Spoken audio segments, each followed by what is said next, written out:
에스겔서 21장 18절로 32절의 말씀입니다. 에스겔 21장 18절부터 32절의 말씀입니다.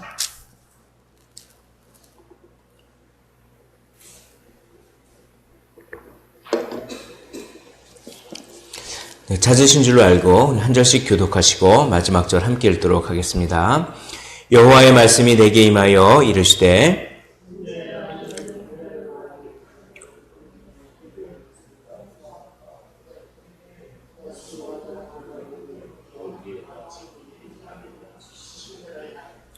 칼이 암몬 족속의 랍바에 이르는 길과 유다의 견고한 성 예루살렘에 이르는 길을 그리라.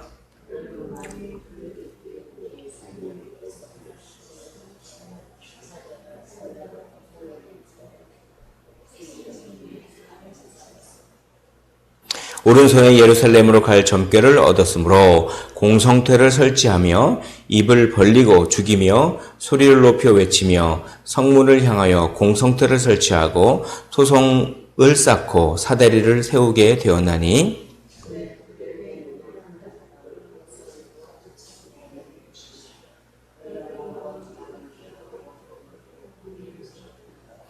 그러므로 주 여호와께서 이같이 말씀하셨느니라. 너희의 악이 기억을 되살리며 너희의 허물이 드러나며 너희 모든 행위의 죄가 나타났도다. 너희가 기억한 바 되었은즉 그 손에 잡히리라.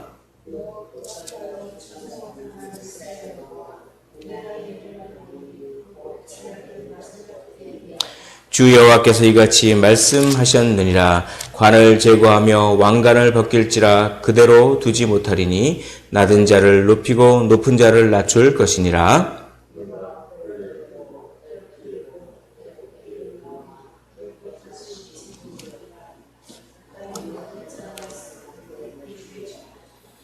인자야, 너는 주 여호와께서 암몬 족속과 그의 능욕에 대하여 이같이 말씀하셨다고 예언하라.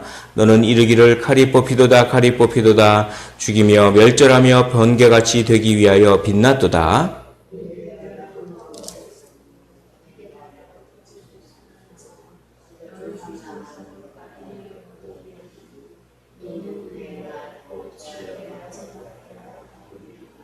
그러나 칼을 그 칼집에 꽂을지어다. 내가 지음을 받은 곳에서 내가 출생한 땅에서 내가 너를 심판하리로다.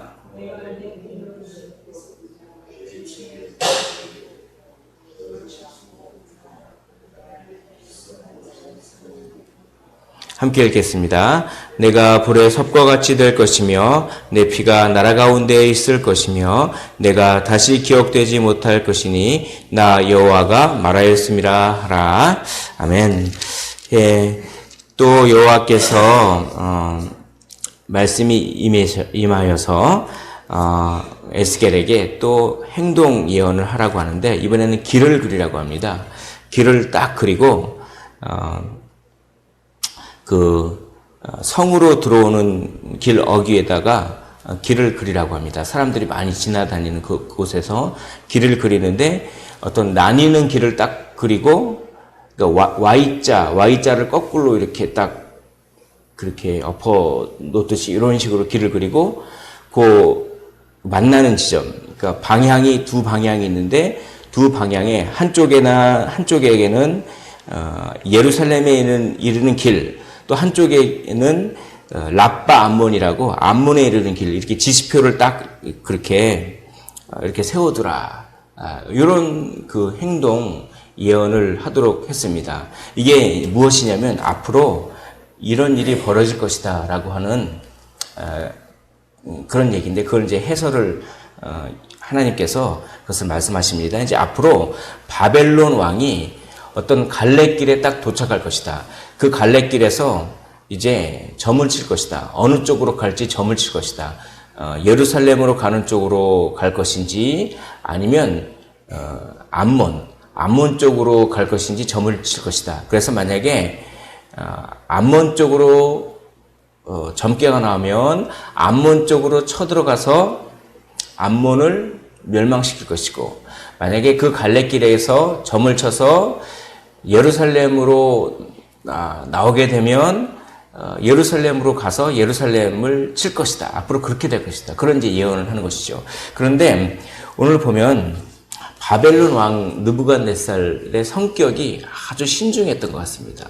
점괘를 한 번만 치는 것이 아니라 3번을 칩니다. 3번을. 3번을 치고 다 다른 종류의 점괘를 칠 것이다. 그런데 공교롭게도 다른 종류의 점괘 3번 다 예루살렘이 나오는 거예요. 그러니까 이건 확실하게 예루살렘을 치라는 신의 계시다. 그러니까 여기서 말하는 신은 하나님을 말하는 것이 아니라 그들이 섬겼던 바벨론의 신을 말하는 것이죠. 바벨론의 신이 우리가 이런 점도 쳐보고 저런 점도 쳐보고 저런 점도 쳐보고 종류가 다른 세 점을 쳤는데 다 예루살렘 쪽으로 가라고 했으니 이건 이제 확실하다. 이런 식으로 바벨론 왕 느부갓네살이 그런 식으로 생각을 할 것이다. 그것마저도 하나님의 계획 안에 있는 것이죠. 그것마저도 하나님께서 미리 그렇게 예언하십니다. 그래서 예루살렘을 칠 것이다. 이렇게 얘기를 하는 것입니다. 그것이 바로 21절에 나옵니다. 21절을 한번 보십시오. 21절에 바벨론 왕이 갈렙길 곧 두 길 어귀에 서서 점을 치되 3종류의 점인데 첫 번째는 화살을 흔드는 점이 있습니다. 그 당시에. 그래서 화살에다가 뭐 여러 가지 글귀를 쓰고 예를 들어서 암몬이라는 글을 쓰고 뭐 또 예루살렘이라고 하는 글을 쓰고 그랬겠죠. 그래서 막 흔듭니다. 흔들어서 화살을 딱 뽑았더니 예루살렘이라고 나왔던 거죠. 두 번째 점은 뭐냐면 우상하게 묶어라고 하는 점이 있습니다. 이 점은 드라빔입니다. 이 드라빔에게 드라빔을 사용해서 귀신들하고 접해서 그렇게 귀신들을 불러낸다든지 그런 식으로 해서 그렇게 물었던 것 같습니다. 그랬더니 그 두 번째 점도 예루살렘을 가리키고 또 세 번째는 희생제물의 간을 살펴서 이게 뭐냐면 어떤 동물들 희생제물 그 동물들을 죽여서 동물의 간을 꺼냅니다. 간을 꺼내서 그 간의 모양이 어떤 모양으로 하는지에 따라서 점괘를 쳤던 것 같습니다. 학자들에 의하면. 그래서 그 희생제물을 죽여서 그 제물의 간을 꺼내서 봤더니 그것도 역시 예루살렘을 가리키더라는 것입니다. 그랬더니 이 바벨론의 느부갓네살 이거는 확실하게 신의 뜻이다. 그들의 마르둑 신, 그 바벨론 신의 뜻이다. 그거는 예루살렘을 쳐야 된다라고 그렇게 철석같이 믿고 바벨론 왕이 쳐들어왔습니다. 그런데 정말 이것은 그들의 신의 뜻이 아니라 하나님의 뜻이었습니다. 그러니까 그들은 생각하기를 그들의 점괘를 쳐서 그들의 신이 예루살렘을 치라 그렇게 생각했을지도 모르지만 그것마저도 하나님께서 그것마저도 계획하시고 이끄신다. 그러니까 하나님께서는 어리석고 악한 그런 미신을 쫓는 그 마음까지도 하나님께서는 사용하실 수 있습니다. 그래서 자신의 계획을 실천하실 수도 있는 그런 분임을 오늘 본문에서 이야기합니다. 모든 역사를 하나님께서 주관하십니다. 모든 역사는 다 하나님께서 주관하시기 때문에 그러기 때문에 우리는 안전할 수 있는 것입니다. 왜냐하면 그 하나님께서 우리를 특별하게 예수 그리스도를 믿는 우리를 특별하게 사랑하시기 때문에 모든 역사를 주관하신 하나님이 우리를 특별하게 사랑하시기 때문에 우리는 안전할 수가 있는 것입니다. 그것을 믿고 하나님의 뜻대로만 우리가 행해야 된다라고 오늘 본문이 우리에게 가르쳐 줍니다. 그런데 여기서 왜 하필이면 바벨론을 심판의 도구로 사용하시는가? 바벨론이 그 유다 백성들이 우상을 섬기고 그 이스라엘 백성들이 하나님 보시기에 가증한 짓을 했을지언정 바벨론보다 더 악하겠습니까? 바벨론은 아예 여호와를 섬기지도 않지 않습니까? 유다 백성은 우상을 섬기고 해도 그래도 여호와 신앙이 있습니다. 그러니까 어떻게 보면 바벨론보다 유다 백성이 그래도 덜 악합니다. 그러니까 그 유다 백성들은, 이스라엘 백성들은 이렇게 생각했을지도 모르겠습니다. 아니, 하나님께서 우리보다 더 악한 바벨론을 사용했어서 우리를 친다고? 그게 말이나 돼? 그렇게 생각할 수도 있습니다. 그러나 비교는 하나님과만 해야 되는 것입니다. 하나님 앞에서는 모두 다 죄인인 것이죠. 그러니까 우리가 나는 저 사람에 비해서는 조금 덜 악해. 그렇게 생각하면서 그러니까 괜찮아. 이게 사탄의 아주 교묘한 양심을 속이는 방법입니다. 그러니까 하나님 앞에서는 엄청난 대역 죄인임에도 불구하고 나는 저 사람보다는 그래도 조금 다. 그리고 저 사람도 저렇게 행동하잖아. 저 사람은 저렇게 행동하는데 나는 최소한 저거는 안 해. 라고 하면서 어떻게 합니까? 자기 양심을 속이는 것입니다. 그래서 무뎌진 것. 그래서 로마서에 보면 그런 양심을 속였던 은밀한 죄라고 하는 것인데 그 은밀한 죄가 나중에 최후의 심판 때 다 드러난다. 라고 하는 그런 것입니다. 그러므로 우리는 사람과 비교해서 내가 저 사람보다 덜 악하다고 해서 괜찮은 것이 아닙니다. 우리는 하나님의 기준, 하나님과 우리를 비교해야 되는 것이죠. 그럴 때 우리는 겸손해질 수가 있는 것입니다. 주여, 저는 죽을 수밖에 없는 죄인입니다. 저를 불쌍히 여겨 주시옵소서라고 그렇게 참된 겸손과 회개가 터져 나오는 것이 바로 하나님과 하나님 앞에 우리 자신을 직면할 때만 그것이 가능한 것입니다. 그것을 하지 않으면 어떡합니까? 스스로 높아져요. 스스로. 나는 괜찮아. 그랬던 사람이 바로 시드기야입니다. 그래서 시드기야의 운명, 스스로 높아지는 사람의 운명에 대해서 이야기를 합니다. 자, 24절 보십시오. 24절 보면 그러므로 주 여호와께서 이같이 말씀하셨느니라. 너희의 악이 기억을 되살리며 너희의 허물이 드러나며 너희의 모든 행위의 죄가 나타났도다. 너희가 기억한 바 되었은즉 그 손에 잡히리라. 이게 마치 최후의 심판을 연상시킵니다. 그렇게 양심을 속이고 은밀한 죄가 있을지라도 최후에 다 악이 드러나고 그 악이 다 기억한 바 됩니다. 너희 행한 대로 다 갚아주겠다. 이것이 최후의 심판 때의 모습인데 오늘 이 본문에서는 시드기야 왕에 대한 그 평가입니다. 시드기야 왕은 어떻게 보면 독립운동을 열심히 했습니다. 그래서 나라가 독립돼야지, 바벨론으로부터 독립해야지, 되게 옳은 일을 한다고 본인은 생각했을지도 모릅니다. 그러나 하나님의 뜻은 바벨론의 포로가 되어 일정 기간 징계를 받는 것이 하나님의 뜻이었는데 어떻게 우리보다 더 악한 그 바벨론에 우리가 포로가 되는 것이 하나님의 뜻일 수가 있는가라고 하면서 우리는 그래도 바벨론보다는 훨씬 선한 민족이야 라고 하면서 우리는 선택된 민족이야, 특권의식만을 내세우면서 그렇게 독립운동을 하는 것, 얼마나 사람의 눈에 보기에는 선한 행동입니까? 그러면서 은연중에 은밀하게 양심을 무디게 하고 은밀한 하나님 앞에 자기 자신을 직면하지 않고 그런 시드기야를 사람들이 볼 때는 독립운동하고 하니까 선하게 볼지 몰라도 하나님의 눈에는 교만한 자였습니다. 그래서 26절 보십시오. 26절. 주 여호와께서 이같이 말씀하셨느니라. 관을 제거하며 왕관을 벗길지라. 시드기야의 왕관을 벗겨버린다, 이런 뜻입니다. 그대로 두지 못하리니, 그 다음에 뭐라고 평가를 하냐면 낮은 자를 높이고 높은 자를 낮출 것이라. 시드기야는 자기 스스로 높였다. 그래서 낮출 것이다. 왕관을 벗겨버릴 것이다. 27절.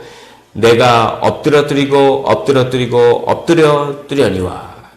같은 말을 3번이나 반복하는 것은 히브리어에서 최상급입니다. 최상급.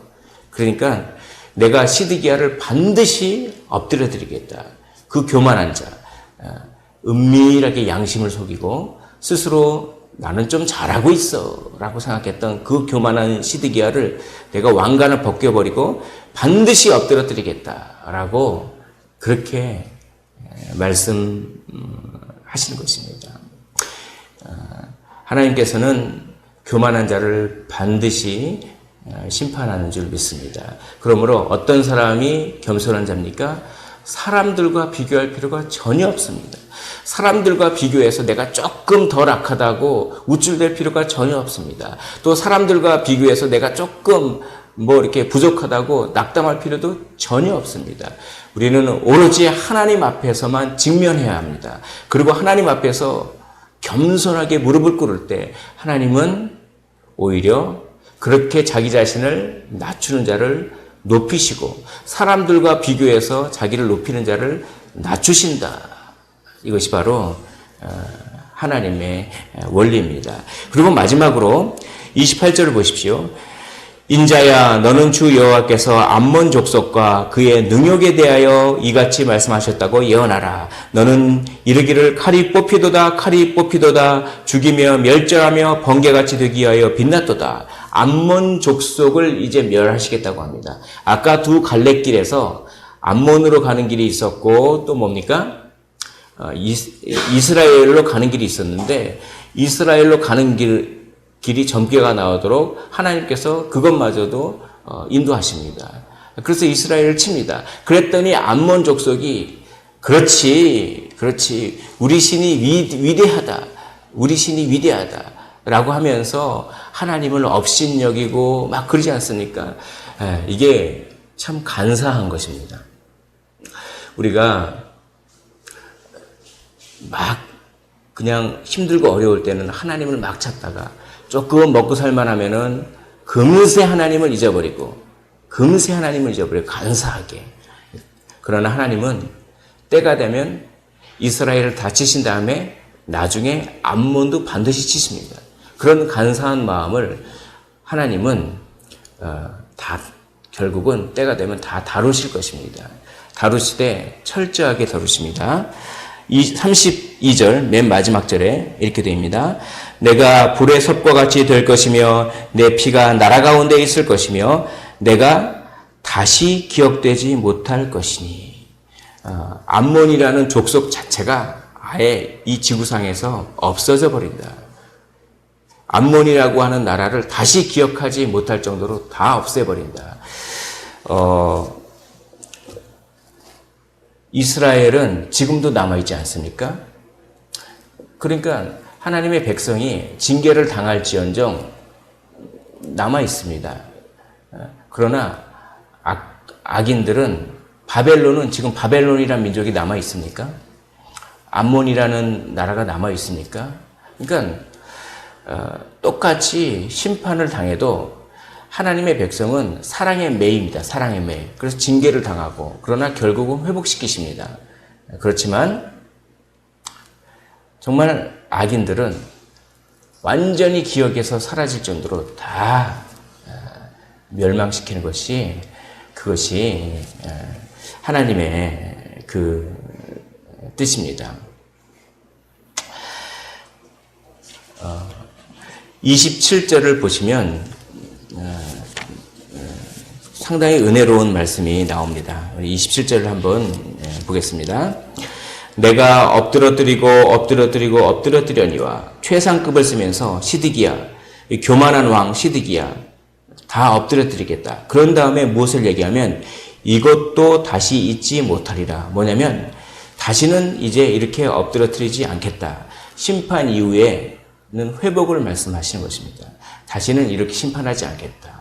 라고 하는 것입니다. 그 다음에 마땅히 얻을 자가 이르면, 즉 마땅히 왕위를 얻을 자가 이르면 그에게 주리라. 그러니까 나라를 완전히 없애버리진 않고 징계를 다 한 다음에는 왕위를 다시 이어가게 하겠다. 이것이 하나님의 백성을 다루시는 것과 완전히 악한 그 악인을 다루시는 것의 차이입니다. 그분이 누구입니까? 마땅히 얻을 자가 누굽니까? 예수 그리스도죠. 예수 그리스도를 통해서 하나님의 나라는 순간적으로는 징계받을지언정 영원하게 될 것입니다. 그러나 스스로 높인 그 암몬, 그 간사하게 그런 암몬 족속들, 또 바벨론 족속들, 이런 완전히 악인들은 다시 기업된 바 되지 않도록 주님께서 심판하신다라고 하는 것입니다. 말씀을 정리하도록 하겠습니다. 오늘 말씀은 하나님 앞에서만 우리가 직면하자. 역사를 주관하는 하나님 앞에서 다른 사람과 비교하지 말고 하나님 앞에서 우리가 겸손하게 하나님 앞에서 우리 자신을 낮추자. 그럴 때 하나님께서 높여 주신다라고 하는 이 원리를 에스겔을 통해서 하나님께서 말씀하셨습니다. 오늘 하루 하나님만을 생각하십시오. 하나님 앞에서 하나님 동행하는 그런 겸손한 삶을 사시기를 주님의 이름으로 축원을 드립니다. 기도하겠습니다. 하나님 아버지, 오늘도 주님께서 말씀해 주셔서 감사드립니다. 하나님, 사람들과 비교하는 것이 아니라 하나님과만 비교하여서 하나님 앞에서 겸손한 삶, 그 삶을 살게 하시고 그렇게 하나님 앞에서 자기를 낮추면 하나님께서 높여 주실 줄 믿습니다. 그날에 하나님께서 의의 심판, 상급의 그 심판을 통하여서 우리를 영광스럽게 높여주실 줄 믿사오니 오늘 하루 하나님 앞에서 겸손한 삶을 살게 하옵소서. 예수 그리스도 이름으로 기도합니다. 아멘. 오늘 말씀을 생각하시면서